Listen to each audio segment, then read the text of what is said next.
What's up, everybody? That's right, it's your favorite rooster. That's right, Kev, right here.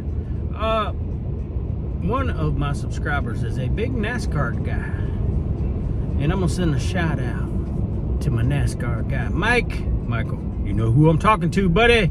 McMillan out west. Used to live in Homestead, Florida. A big rooster friend. Comments on a lot of my videos, supports the channel to the max. Shout out to him. He wanted me to talk about NASCAR because I don't know how many people on the channel may know this. Maybe you do know this, maybe you don't know that. Maybe I'm beating a dead horse by telling people that I worked in NASCAR for about 20 years of my life.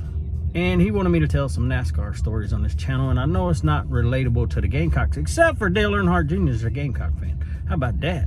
And I know Junior a little bit from my NASCAR days, but that's not what this story is about. This story is about NASCAR had a meeting yesterday trying to decide what they were going to do with their playoffs. You know, NASCAR's tried different type end of the season things to compete with the NFL, and now you're competing with college playoffs. But the college playoffs is not until after NASCAR season's over with. NASCAR season ends before Thanksgiving. But they kind of wanted to try to do something exciting to bring fans back to the racetrack. So they come up with the chase first. The old format, like back when I knew NASCAR, and even though Dale Earnhardt was a family friend, not my first driver. My very first driver I was a fan of was Davey Allison. And everybody knows the tragic story of Davey with the helicopter accident at Talladega Speedway.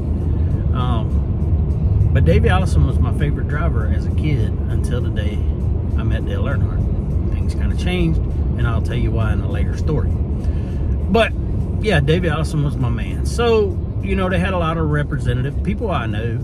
Mark Martin, I think, is one of the major spokespeople now for the NASCAR Drivers Union. Just kind of steps up and is trying to help NASCAR gain its popularity back. As you notice, other than Fox carrying a few races, every once in a while, all the NASCAR races have gone to secondary, what we call secondary or smaller channels, so it's not as accessible as it once was. And when I got into it, man, I'm telling you, there was 9 Bill Elliott Budweiser trailers at a racetrack selling souvenirs.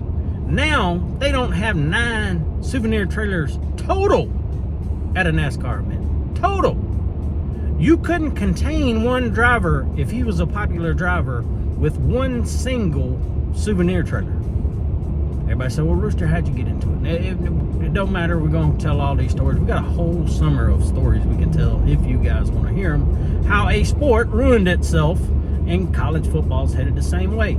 We know college football, they were having a meeting about putting patches on jerseys. Now, my old channel, I did a whole video on this. I said, college football don't make the same mistakes NASCAR did. And I see it coming because I lived through it then. 20 years to transition to what NASCAR was when I got into it versus what it turned into the day I walked out the door. It's just ridiculous. Anytime you start making too many rule changes, it gets too confusing. Well, people would say, well, the old point system, the way they had it designed, where you get a bonus point for leading a lap, you get a bonus point for leading the most laps, and the point system was too confusing. And it was. To me, I always thought the point system should be like golf, right? Low score gets you wins. You know, you get 1 point for winning the fucking race. Makes you chase that 1 point. If you were 42nd, which back in the day they had 42 cars, I think that's a rare thing anymore. And you had to qualify in. There was cars going home. Now they got to beg cars to show up to the racetrack. Because they basically took an Indy car and put a roof on it, and now they call it NASCAR. NASCAR was stock car racing, right? NASCAR was popular because you could go to the store and buy the same model of car. Now, was it the same under the hood and all this other stuff? No, it wasn't. Of course not. You know, you couldn't It'd be very hard to take a regular off-the-street car and go out on a racetrack and race like that without killing yourself. Just the safety features, not being able to hold up to the speed and the banking on a racetrack. There's racetracks. You look at it on TV. If you've never been to a NASCAR race, if you think you can walk up the banking on a NASCAR racetrack, some of these like Talladega and shit, good luck. Shit is steep, brother. It is steep. But that's how they can hold the speed. So now they went to the chase format. Anybody want to know what the chase format? If you follow NASCAR, let's just call it the Jimmy Johnson format. That chase format built Jimmy Johnson, Mr. 7-time champion. The other 7-time champion, which was Dale Earnhardt, never won it. He had to win it the old school way with the old school point system. With the chase system, you really can be top 15 for most of the year, and you only had to be really good for 10 races. 10 races. Now, you will get more points going into those 10 races for the better you perform. But you can make the playoffs for the just being an average inside the top 15. Because I guess they're taking 16 cars. The playoff format they did was ridiculous because if you won a race, you were in the playoffs, which is stupid.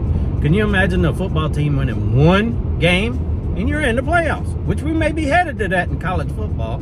Kind of sounds ridiculous, don't it? And NASCAR is the only sport where you have to race 36 to 40 different teams that aren't in the playoffs while you're in the playoffs. Can you imagine your team, your favorite college football team, making the playoffs, but you still have to play teams in the playoffs that aren't in the playoffs and not get beat? Right? That's how you score. Makes no sense to me. Totally a whole different thing. They said, well, to make NASCAR fun, you got to do it that way. Shit, do you? I don't know. Make them race. You want to race hard? Hey, how about the last 10 races? Make it a 24-car field. And if your ass ain't in the top 24 by the last 10 races, you can park your ship. Well, you can't get no sponsors like that. Hey, make it in the top 24 then. Well, then that favors the big teams. I even had a NASCAR fan try to tell me, made a comment on it last night. He's like, oh, these cars come in a box. Because I mentioned about cheating and the teams with the most money. And NASCAR don't have the money, same money as these race teams. Or the manufacturers. And the guy's like, oh, the car just comes in a box. Well, they tried to make it that way. And they kind of do. And I can tell you for a fact, I've seen an Indy car come out of a crate. When I worked for Robbie Gordon. He was going to run the Indy 500. Car comes out. The body comes out of a crate. Not the engine. Not the suspension parts.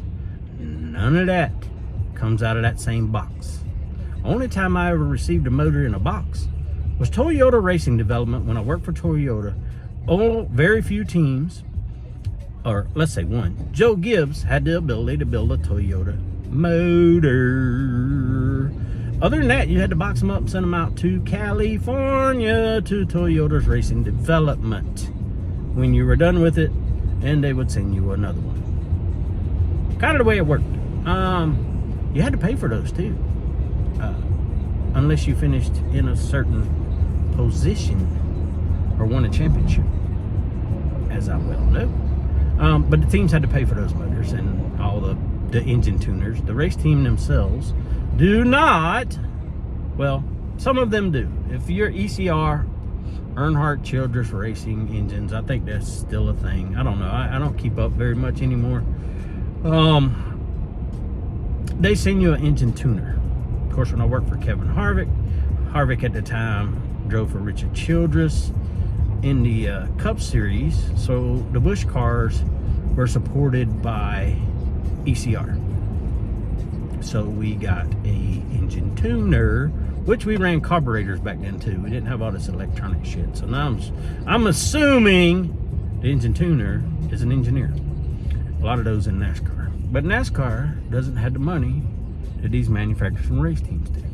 Does anybody think NASCAR has more money than Roger Penske, Rick Hendrick, Joe Gibbs? Probably not. Definitely don't have more money than Toyota, Chevrolet, or Ford. So on to what I was saying about this point system. Y'all done got me off on a rant about NASCAR. We're gonna tell these stories. We'll talk about it later on. Probably some scary stories too I got. No, they're not scary, y'all. But yeah, the point format. So now NASCAR announces they're going back. They're doing away with that playoff format. They're going back to the chase format, which is still a playoff format, no matter how you look at it. Is it a good thing? Is it a bad thing? It was so dominated by Jimmy Johnson in my era when they ran the chase format that I cannot honestly tell you it's a good thing. Now my buddy Tony Stewart, Smoke, won a couple championships. I think at least one in the chase. It might have been both that he won. But yeah, is it a good thing for NASCAR? Is it a bad thing? It's better than that stupid system they had, which was one of the reasons I quit watching. If you won a race, you're automatically in the playoffs, which is the dumbest thing ever. I've never seen a sport where a team could win one game, one anything, and make a playoff. Didn't make sense, right? You had to win throughout the year. You had to stay consistent. And yeah, we'll see. We'll see how this all works out. NASCAR's been so screwed up with this whole charter thing, and you know, Denny Hamlin, Michael Jordan's team, Trackhouse Racing, which is owned by Pitbull, and Justin Marks, who I pitted his truck and worked on this race truck for him back in the day. But anyway, more past all that. Is it a good thing, a bad thing? In my opinion, I maybe I'll watch NASCAR again for a couple years to see if this is going to make it any better than that playoff format they had. We call these guys like, what's his name, Van Gisbergen or whatever, the road course. We used to call them ringers, and they brought them in. I actually know one really well. I actually knew two really well. Boris said, Ron Fellows, who drove our car at Kevin Harvick's when I was there. Boris drove the 9 car back Evernham Racing. I parked beside them a lot back in the day, so I knew Boris said. Yeah, everybody knows Boris by the hair, right? But anyway, is it a good thing, a bad thing? I'm gonna hold judgment on it. But I don't know. I like the original point system where you had to get out there and earn it every week. But it did get boring at the end of the year if someone had so many points that maybe the championship was wrapped up before the last race of the year.